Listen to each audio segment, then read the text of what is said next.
Oh, this looks fabulous. I'm glad you're here. Thank you all very much. I'm Tammy Bruce, the spokesperson for the U.S. State Department. It's lovely to see you here, everyone in the back, everyone watching on streaming or television or however you're seeing us. Thank you and welcome aboard. Statement before we proceed here. Good afternoon, of course. It is an honor to join you today for my first briefing at the State Department. My commitment to you and to the American people will always be to speak directly and clearly about the policies and priorities of our country's lead diplomat, Secretary Marco Rubio, and the great men and women who serve the U.S. Department of State. To begin, I would like to acknowledge that after Secretary Rubio was confirmed in a historic bipartisan vote, he promised to deliver a foreign policy under President Trump's vision and leadership that would make America stronger, safer, and more prosperous. Under President Trump's administration, the State Department puts America first as well. Peace through strength is back, and our North Star is the pursuit of peace. As Secretary Rubio says, peace is not a noun, it is an action. And the Secretary has been taking action. It started on day one. Secretary Rubio got straight to work issuing common sense policies that returned the State Department to the basics of diplomacy. We are rewarding performance based on initiative, skill, and hard work, and we are ensuring every dollar we spend advances our national interests. During the Secretary's first international trip to Central America and the Caribbean, he reaffirmed our commitment to the region where we live. He emphasized the importance of this relationship, highlighting our shared challenges and our shared opportunities. Already, the Secretary has achieved concrete deliverables to combat transnational crime, advance the cause of enduring peace, and counter the malign influence of the Chinese Communist Party. At the United Nations, U.S. leadership led the Security Council, passing a historic resolution seeking to end the Russia-Ukraine war. Implementing President Trump's executive orders, the Secretary designated 8 cartels and other transnational organizations as terrorists. The Houthis have been designated as a foreign terrorist organization, and their members are facing sanctions. And the Iranian regime is again under maximum pressure. And further in line with the President's promise to keep America safe, Mohammed Sharifullah was detained in Pakistan for the tragic Abbey Gate terrorist attack that took the lives of 13 service members of our country. He has been extradited to the United States to face swift justice. The Secretary's highest priority is the safety and security of the American people. Earlier today, the Department hosted a ceremony to raise the hostage and wrongful detainee flag. The flag symbolizes the United States' commitment to Americans unjustly held overseas, and it will fly in front of the State Department through March 9th, which is the second U.S. hostage and wrongful detainee day. This administration has worked tirelessly to bring unjustly detained Americans home and to secure the release of all the hostages held by Hamas. And we will continue to do the critical work to accomplish this goal. During this historic joint event the other night, President Trump made clear that the United States is advancing our national interests to ensure the 21st century is an American-led century. America is back. I'm honored to stand here before you and to deliver this information for the American people, which they deserve to hear from their State Department. As someone who has served over, well, a long time in media, I understand firsthand that a free press is vital to our democracy. I look forward to engaging on our U.S. foreign policy priorities for the benefit of the American people. And also just want to say a thank you to the civil service workers, the foreign service workers, the staff of this department. As someone who's been looking out from the outside into government and seeing always the problems, it has been a remarkable experience to work with these individuals in this department, but throughout the Department of State. It has been an experience for me that has changed my point of view on many different issues. And I want to thank all of them who made it possible for me to stand here today. This has been literally a team effort. It remains a team effort for people who love this country and serve her every day. And so, there's something I never thought I would say, except screaming at the screen at this gentleman sitting here. Just a remarkable illustration of how life changes and has surprises for us. Matt Lee from the Associated Press. I'm going to also ask you, when asking a question, we have a number of cameras in the back. People are watching through streaming at state.gov, our social media accounts as well, and a variety of different ways. Announce your name if you could and your outlet. That would be terrific. Matt Lee, I'll announce for you because you're so shy with the Associated Press. Sir, what can I tell you? Well, first of all, thank you for your opening remarks there. And I would also say congratulations, because for those of us who were around back in the beginning of the first Trump administration, the first State Department briefing in 2017 was on March 7th. So you have beaten that by one day. I don't know if you're aware. No. You know, that's all right. So anyway, so thank you got that. You have a record already. Okay, thank you. So anyway, yes, thank you very much for your commitment to, speaking to us and being open and transparent. I just want to say before I begin, and I have a very brief question, but before we begin, that I think everybody in this room understands that elections have consequences. Everybody in this room understands that the President of the United States sets the agenda for foreign policy, and so the questions that you will get today and going forward are all aimed at trying to find out what that policy is, one, and then how the State Department is actually implementing it. So Sure. I hope in that, with that we can go forward. So the first thing, so my question is about the AID, USAID.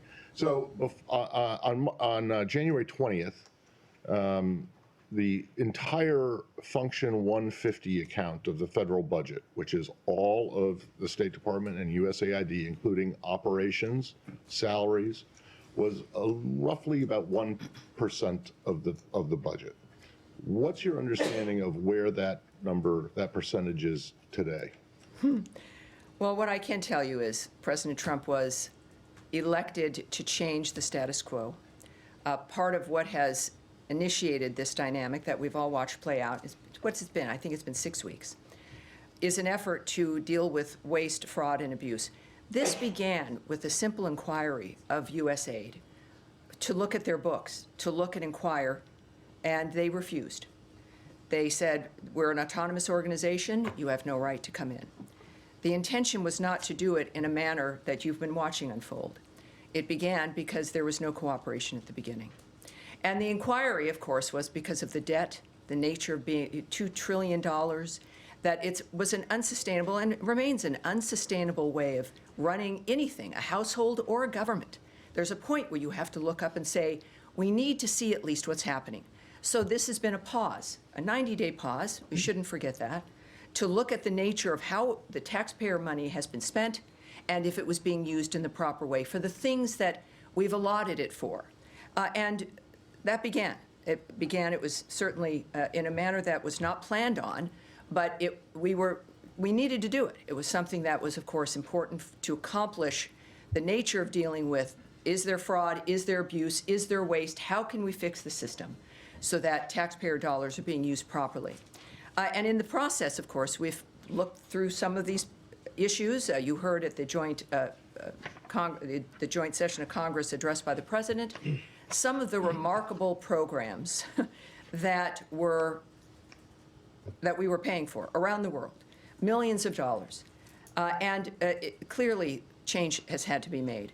And that's what we're doing right now. There's change not only when it comes to what's being funded, but also how the bureaucracy works, and if a bureaucracy the size that it was needed to exist in the way that it exists. All of this review is important. At the same time, within a review like this, because you're looking at whether or not there's an efficiency in the way money is spent, it doesn't mean that we're not going to be doing foreign aid. It's a matter of how are we going to be doing the aid, and if it is effective, and if it is efficient, and if it achieves the goals that we want that make America safe, more prosperous, more secure, and there's nothing that's deviated from that. On the issue of the numbers, you asked about numbers. Clearly, this is a rapid dynamic. This is a process that is an internal process that involves an entire host of decisions that are being made over number of different bureaus and dynamics that I'm not a part of. We see what the results are. We have been getting the notifications about the nature of the numbers involved, but I can't go into specifics on this day or how they might even be tomorrow. Okay, well, Yes. the reason that I pushed on the Yes. percentage number was because one of the first fact sheets that this department put out, and I know that you probably didn't have much of anything to do with it, but it was about. Underestimate me. Not yet. Well, it was on January 29th, and it was about the executive order on. Sure. And it said in there, even setting aside generous support for Ukraine over the past several years, the U.S. is spending roughly $70 billion in foreign aid annually. Well, that was just not correct. And several hours later, after myself and other people pointed this out, Yes. It was changed, but it wasn't sent out again. It was just changed online. But it was changed to $40 billion instead of 70. Right. And I just want to know, so, the people who put this together, and I don't know who they were, but that's a $30 billion Yes. mistake. Is Yes. that the kind of accounting that? No, it's not. And I think, and can speak on behalf certainly of my department and of this entire department and the speed with which some of these things are happening, that mistakes are corrected. There was one. Okay. It was corrected, and that's certainly not going to happen again. That's what I can pledge to you. Okay. I do know, and as everyone learned on that day, that the data matters, which is why I'm not going to stand here and guess, that the facts of the matter matter. And we're determined, I am determined in this role, this is not just a first day for me, but also for the department to see the nature as a reminder of what you're all interested in and what we have to speak to. And I appreciate that. But yeah, it's everything's a learning curve. Yes. But at that point, of course, that's a significant difference. And let's just say it's not going to happen again. Thank you, sir. Yes, Rich. Hi, Tammy. Fox News. We all know that, right? Yes. You have to introduce yourself. So Rich Edson with Fox News. That's right. Thank you, Tammy. Thank you. Thank you.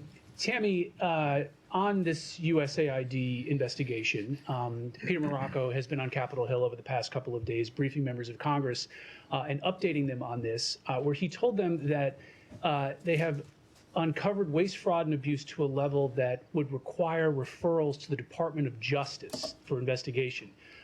Can you provide any specific examples of illegal wrongdoing or what the department believes is illegal wrongdoing at USAID? Well, obviously, and this is my first chance to say what I can't comment on, which is, in general, certainly any possible litigation, the nature of negotiations or contemplations regarding action that the government might take, certainly not only because I've not been in the room, but it's because you've got, whether it's diplomatic conversations or issues of determining what we might do and what might not do, it also goes into hypotheticals. So no, I can't answer that.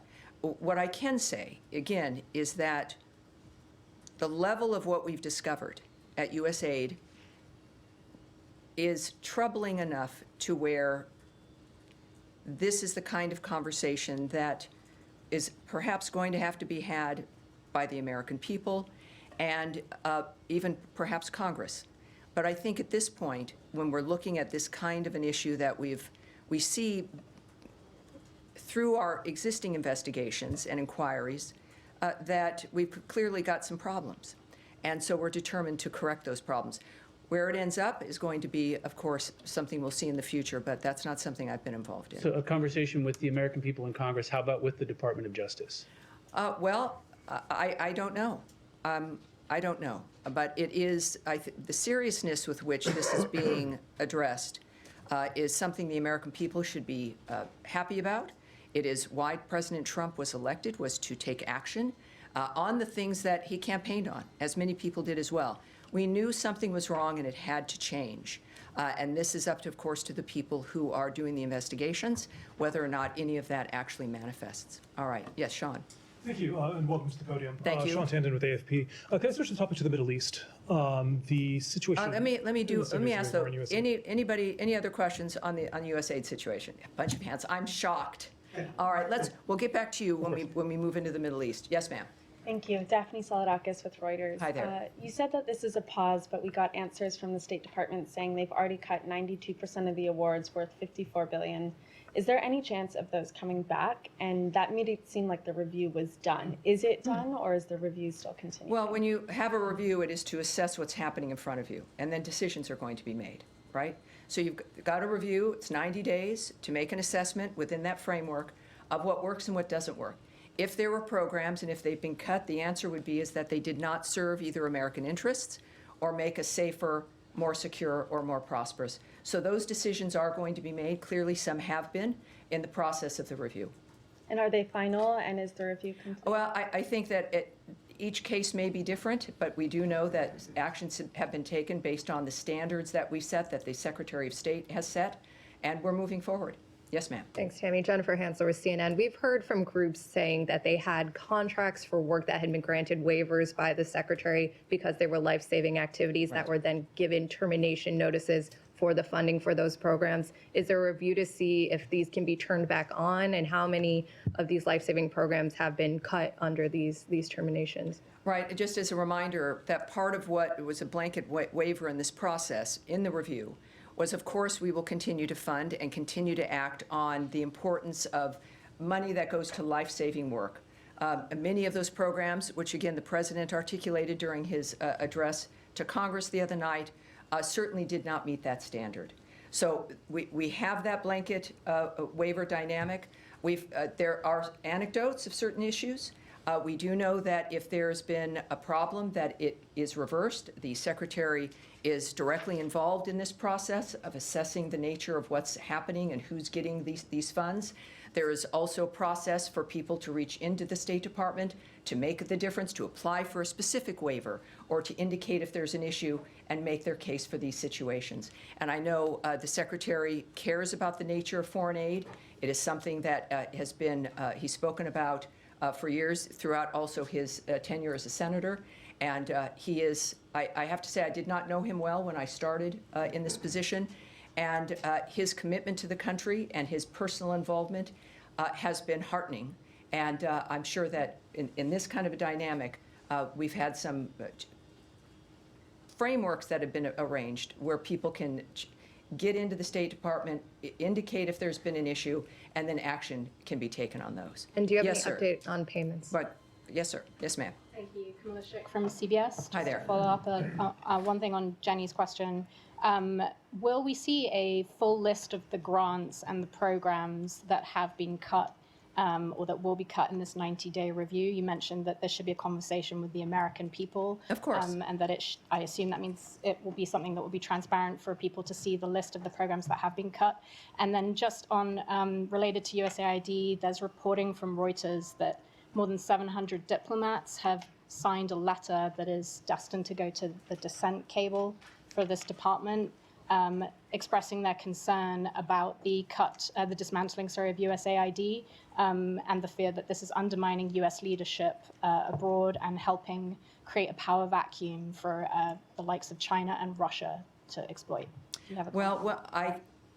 Your question's important because it is about the list and what's been cut and what has been kept, and that is something that I want before I presume, because that's something I've learned to not do in this particular role, is to make sure that I have the right answer for you. So I'm going to make sure that we go back and this is also for me it's important because I think many Americans have questions about the nature of the details of what's happening, but it is the foreign policy of the world, obviously, clearly major decisions being made, and my goal is to make sure as we can so that there's a serious ability to kind of own the information I'm saying to you.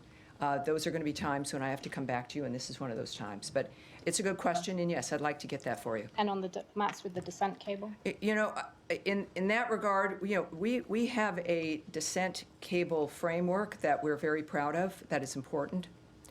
And from what I've learned is that did not actually go out in that framework, but also we will not discuss those if there is internal communications or the nature of something like that transpiring. All right. So done with USAID, And our Middle East now, Sean? Sure, let me kick it off. Could I ask you about, there's a pressure, of course, on Hamas to extend the ceasefire deal. Israel on Sunday said that it's cutting off humanitarian assistance going into Gaza as a way of pressure. The European countries, the European allies of the United States have criticized this, saying that the situation, in their words, is quite catastrophic in Gaza. Does the United States support the holding of food and other assistance at this point as a way to achieve these aims? Well, what we've said before, and has been the case before, is that aid can only be delivered in a safe framework. So as long as it is something that is unsafe, or we can't guarantee the safety of something moving in, that is going to be stopped. It is not a withholding, but it's certainly it's a reflection of the framework of the situation on the ground, and that continues. In the meantime, I think that it is also very clear, and this is, the President certainly has been tweeting about certain situations with Hamas and the nature of what was expected and has been repeated continually, that all the hostages have got to be released. They need to be released now. The bodies they are holding, everything, everyone needs to be released. And without doing that, there is no path forward. Secretary Rubio has made clear that as long as Hamas exists in that area, with a gun, without a gun, as long as they are a factor in Gaza and exist, there is no way forward. It is an impossible situation. It is monsters who are controlling and destroying Gazan lives and the lives of people around the region. It remains an extraordinary dynamic where this administration has made clear, as has Secretary Rubio, that we have a framework where it has gone. It's over and over and over again. There's been nothing new. It's wash, rinse, and repeat, back and forth, for generations. And the approach now in this dynamic is that it has to be a new approach, and that is what President Trump has said from the beginning, that we've got to think differently. We've got to think differently about how things proceed in the region. And this is finally, after this idea, the prompting to think differently, there are some different and new ideas. But one thing stays the same and is unmovable here, and it is the existence of Hamas as a factor on the ground in that region. It will be impossible to continue. Yes, sir. Thank you. Hi, my name is Saeed Erakat. I'm from Al-Quds newspaper. I've heard a little bit about you, and we've had some conversations. It's great to see you here, sir. Good to see you behind the podium. I have two quick follow-ups, basically, to Gaza.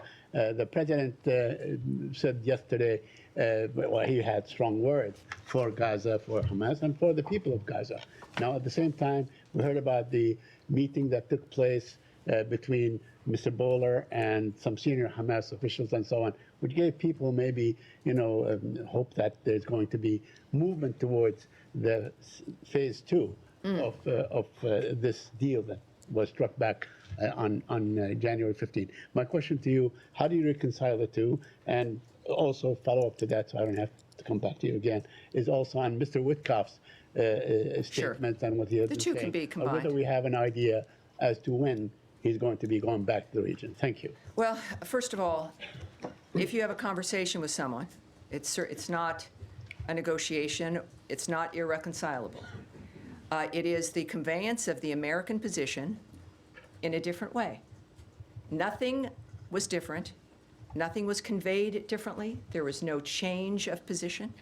It was the conveyance of the existing American position about Hamas and how it cannot exist in Gaza.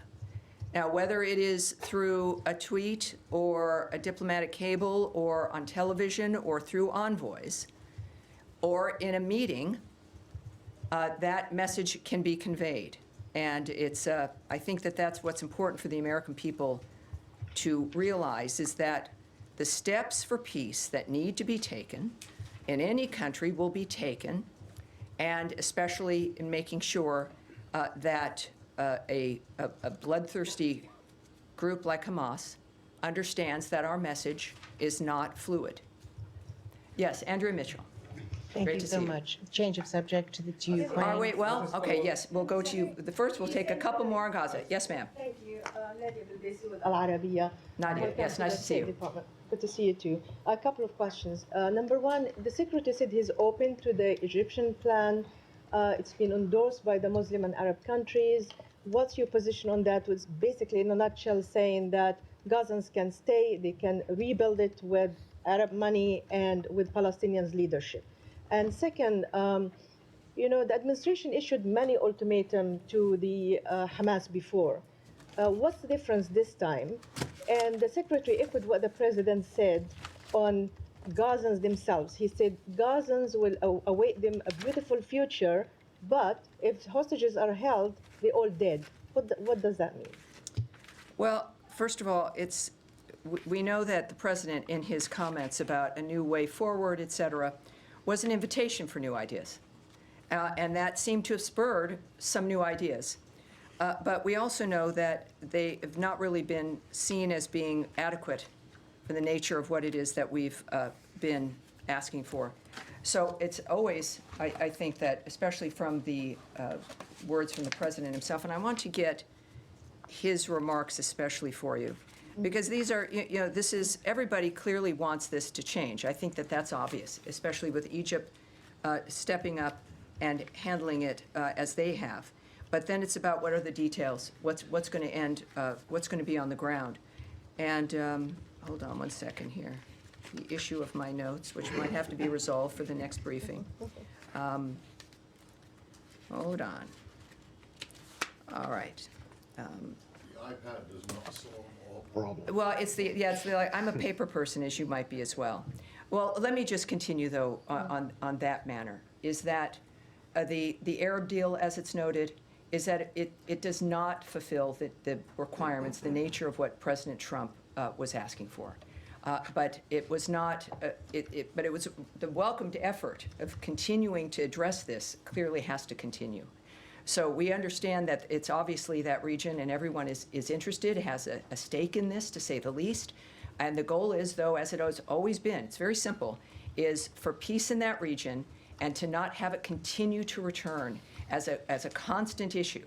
And we think we have a very good chance at accomplishing that this time with the leadership and an articulated leadership regarding what's acceptable and what is not.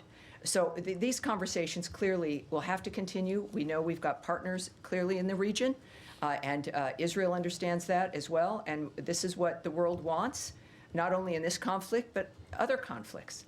And no one wins. No one is winning here in this framework. And so, but regarding the Arab solution, the Arab deal via Egypt, that what I have for you right now is that it does not meet the expectations. And so we'll have one more. Yes, sir, in the back. Yeah, Ryan Grimm, Dropsite News. There's been some reporting, our outlet, Israeli press here, some in the American press, that there was a side letter that the Biden administration signed or sent to Israel as part of the ceasefire negotiations that effectively said, okay, this is the deal on paper. We're going to move from phase one to phase two. Can I save you some time in your life? I'm not going to comment on something that happened prior to this administration or to things that have been heard or the idea of hypotheticals or rumored issues and letters and what rumored plans were. That is a non-starter. So if you have another thing you want to ask, let's do it. I do have one other thing. The question would be, would a letter like that still be in force under the Trump administration? From one hypothetical to another, clearly. Okay. I can't answer that, but thank you, sir. In the back. Yes, sir, behind you. Thank you very much, Tammy. Jalil Afridi from the Frontier Post. Hello, sir. Nice to meet you. First, I want to say a quick thank you to the president. I have not seen any journalists saying thank you to him. In 2020, during the corona days, I was one of the affectees as well who spent many months in the hospital. And the stimulus checks were amazing, and many journalists took advantage of it. My first question is, did anybody from the U.S. administration say thank you to Pakistan on official level regarding this new arrest? And second, is the president aware that the most popular leader of Pakistan, Imran Khan, has been in jail now for the last 3 years, and lots of atrocities has happened, but is the president at all interested in paying a little attention to Pakistan beside this? Well, I will answer that, noting that in his address to Congress, the president announced the arrest of an ISIS-K operative and plan are responsible for the deaths, as I mentioned earlier today, of the 13 brave American service members and over 160 Afghans at Abbey Gate that he is now in custody. And we extend our gratitude to the government of Pakistan. We do, for their partnership in bringing Mohammed Sharifullah to justice. We would also now refer you, for those who want more information, to the Department of Justice for further information regarding his case. We have, regarding Pakistan and the nature of our relationship, we have a common interest, obviously, in fighting terrorism, and the arrest of this terrorist also illustrated that U.S.-Pakistan cooperation on counterterrorism remains vitally important. So thank you, sir. All right, so now, Andrea, we'll move on here. Thank you very much, and thank you and welcome. And I think all of us are very grateful that the briefings are starting and that you were Good. I hope to. I won't always necessarily. I hope my goal is to make you all happy. Of course, that will be impossible. And I appreciate your patience with me today, as I'm learning clearly the depth. This room, we've got an overflow room. We have, I don't want to say any numbers. I've just remember, I pledge not to give you numbers. But it's a remarkable thing. The American people care about foreign policy. They care about national policy. And your career in particular has kind of taught Americans that this information is interesting, it's usable, it's important. And so it's a pleasure to talk with you. Thank you, and just thank you for your commitment to this. Yes. On Ukraine, does the Zelensky letter, which includes an apology and various commitments to peace, which were praised by Mr. Witkoff at the White House today, does that letter meet the standard to the Secretary that these talks can proceed? And will the Secretary be attending the talks that are now contemplated next week in Saudi Arabia? And if you could give us any reaction to the Russian attack on a hotel today, where American aid workers did escape, but at least 4 people that we know of were killed. Right. If I could just also throw in. All right, a third one.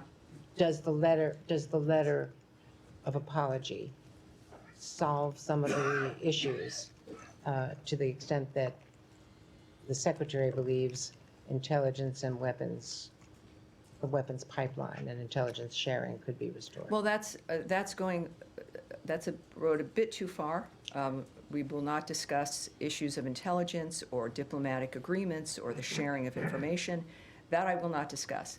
But from the start, after the Friday situation with President Zelensky, and Secretary Rubio was in the room, it was a surprise that his behavior took a turn, and in the Oval Office. And it was clear, as the president had stated publicly, that he was not ready for peace, that there was one thing that he should not do, and that was, damage the nature of what was transpiring there, because we want to help him. We want to help Ukraine. We have been the biggest supporters of Ukraine in this conflict than anyone else in the world. We have made it very clear from the start how we feel about this situation. But even after that, even that same night and continuing on, there was an open door that he wasn't ready for peace. If he becomes ready for peace, he can come back to the table. It was certainly not something that eliminated the potential to continue. But what it did do was highlight, and clearly with the follow-up message from President Zelensky, there was an awareness that, as he said, it did not go as planned, right? It was not a situation that was good or helpful, and as I'm paraphrasing here, and clearly indicated that he was ready to come back. I have not spoken in the last few hours with the Secretary, but I do know that his posture has been the same, is that we have a goal, and we see what's happening. We want to make sure that certainly the President understood what was happening, that this door was still unlocked, that he could return as we were looking at the nature of what was transpiring in Ukraine, that it's a stalemate. The Secretary has called it a meat grinder. Hundreds of thousands of people dead, and the carnage not stopping. It's a stalemate that both parties have to be brought to the table to end it. We also had terrific success, as I mentioned in my opening, at the UN. The first time since the beginning of this conflict, a 3-paragraph statement about ending the conflict passed without opposition in the Security Council, which is a statement from those members, but also from the UN in general. It appears with that note that President Zelensky understands what's at stake, that we are here to help him, that there is one person who can bring those parties to the table, and it is President Donald Trump. The Secretary has understood that from the beginning. This is a united understanding that this has got to end, and these are men who understand what America can do to help that come to an end.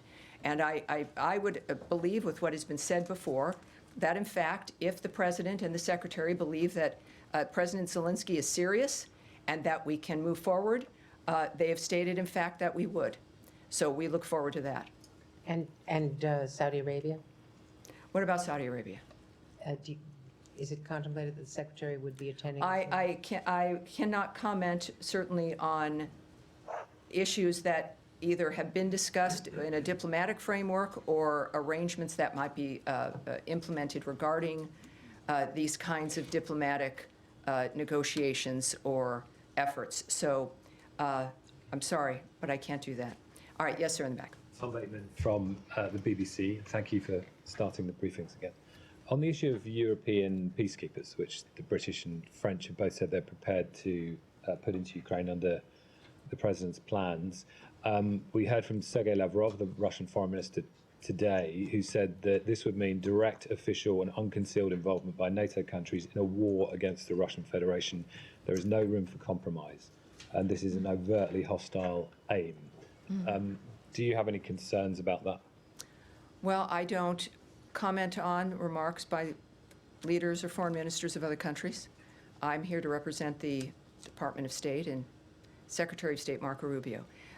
What I think the people of the world should note is the choices that are made by Secretary Rubio, by President Trump, and the actions that we take to implement our commitment to peace.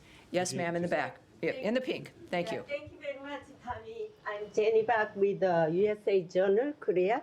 I have 2 questions. First question, President Trump pointed out in his State of the Union address that South Korea has imposed tariffs 4 times higher. What measures will the United States take to resolve the tariff issue with South Korea? Second question. Last week, the North Korean Workers' Party secretary visited Russia and met with President Putin to upgrade the level of the Russia and North Korea alliance. Does the United States believe that the North Korean troops should withdraw from Russia to end the war between Russia and Ukraine? Well, thank you. Yes, thank you. I really can't remark on issues of the North Korean relationship with Russia at this point, or that particular regional effort or action that may have occurred. So that's not something I can remark on right now. I certainly, for both of your questions, will go back and talk to the Secretary, mention to him, as I have and as I've pledged to many of you who I met earlier in our bullpen here, that part of my goal is to make sure that not only do I have a good broader view of what interests all of you, but to make sure that the Secretary knows as well. I think that that's part of what is important to our communications with you. Besides what we can and cannot share, it is to make sure that we know where your interests are also. All right, sir. Yes, sir. Yeah, thank you so much, Patty. Congratulations, and thanks for doing this. At the opening remarks, you talked about Iran is under the maximum pressure. So I have a question related to that. And I'm sorry, what is your outlet? Yeah, my name is Diyar Kuda. I'm working for Ruda Media Network. It's a Kurdish TV. All righty. So maximum pressure. Yeah, Iraqi sanctions waiver for Iran gas imports expires on March 8th, which is the day after tomorrow. Have you renewed this sanctions waiver, or do you intend to renew that sanctions waiver for 120 more days? And I have the second question. you want me to ask now or after you? Well, let me answer that question, because I see my staff standing up by the pillar, because I don't tend to keep track of certain things, but like time. But here's what I can tell you. The Iraq sanctions waiver, as you've noted, for Iran gas imports expires on the 8th. And we have, at this point, as you might imagine, we have nothing to announce with regards to the current electricity waiver that expires on the 8th. In line with National Security Presidential Memorandum Number 2, we are reviewing all existing sanctions waivers that provide Iran any degree of economic or financial relief. And we are urging the Iraqi government to eliminate its dependence on Iranian sources of energy as soon as possible and welcome the Iraqi Prime Minister's commitment to achieve energy independence. Hopefully, the United States is leading the way when it comes to that kind of an approach. My second question. All right, are we wrapping up here? I think we are. One in We will do this Africa? again on Tuesday, unless circumstances change that. One last in But- Africa, please. Someone wants one last, see, this is going to happen. It's like No, one just last. one in Africa. All right, hold on. What- Africa. One last in Africa. Thank you. Yes, Africa. Let's do it. Thank you. We have a lot of interests in that continent, so thank you. Yes, ma'am. Yes, thank you. So, thank you. Yes. My name is Hariana Veras, and I'm with TPA. Recently, I asked President Trump about his interest in joining the effort of the president of Angola, President João Lourenço, who is mediating the conflict between DRC and Rwanda, if he would be interested to join the efforts of Angola to bring peace to DRC. He said that the situation in the DRC is a very serious situation. But we have also seen that in this first 100 days of President Trump, he's making some movement. He imposed sanctions on the people that are directly involved on the conflict in DRC, and also Secretary of State Marco Rubio. He spoke with the Foreign Minister of Angola and also President Tshisekedi of Correct. Congo. Correct. Is there any plan, or can we expect something more in terms of action from the United States to join Angolans' effort to bring peace to the DRC? Because every day people are dying, and we have seen how eager President Trump wants to bring peace in many regions. That is correct. Not only between Russia and Ukraine, but also he's showing interest in to bring peace in other regions. Is the Democratic Republic of the Congo one of the countries that this administration will do something to bring peace? Well, I can tell you, and this is, I think, a good way to end the briefing today, just as a reminder, yes, of the global commitment that this administration has, but that Senator, why do I keep doing that? He's the secretary. He's the Secretary of State, that the Secretary of State, Marco Rubio, has in the world. I can tell you that we stand in firm support of the Congolese people and of the sovereignty and territorial integrity of the DRC. I can say that in his calls with the two presidents, the Secretary urged an immediate ceasefire in the region, accountability for human rights abuses and violations, and for all parties to respect sovereignty and territorial integrity. We expect to see leaders return to the Angolan-led Luanda process and the Nairobi process and take action to resolve the conflict. Though we are aware of this, he has communicated this, he's engaged with leaders in the region on this as well. And we remain diplomatically engaged. That is going to continue. It will not soften or end. And I appreciate you being here, because this is very important and it's a big story. Might not get as much coverage in the media, but there's a lot of problems here in the world, and the Secretary is committed to solving them, as is the President. So it is a team and a whole of government understanding that our world here at home needs to change and reform, and the way that the world is unfolding now with its conflicts, that needs to reform as well. So the DRC, thank you. All right, everyone, thank you very much. I'll see you on Tuesday as well. Thanks for being here. Thank you. Appreciate it. Thank you.